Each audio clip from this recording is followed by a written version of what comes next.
ఓం శ్రీమాత్రే నమః. మూకపంచతిలో స్తుతి శతకంలో 12వ శ్లోకాన్ని భావాన్ని చెప్పుకుంటున్నాం.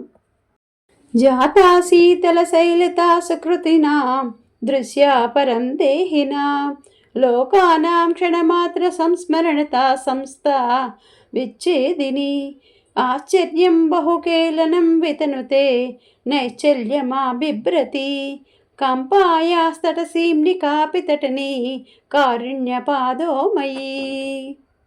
ఒక్క క్షణం సేపు స్మరిస్తే చాలు లోకాల తాపాల్ని పోగొట్టేది హిమోత్పర్వతం నుంచి పుట్టినది అనగా హిమవంతుడి కుమార్తె.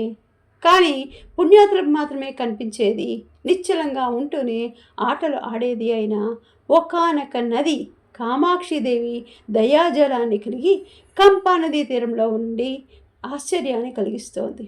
ఓం శ్రీమాత్రే నమః.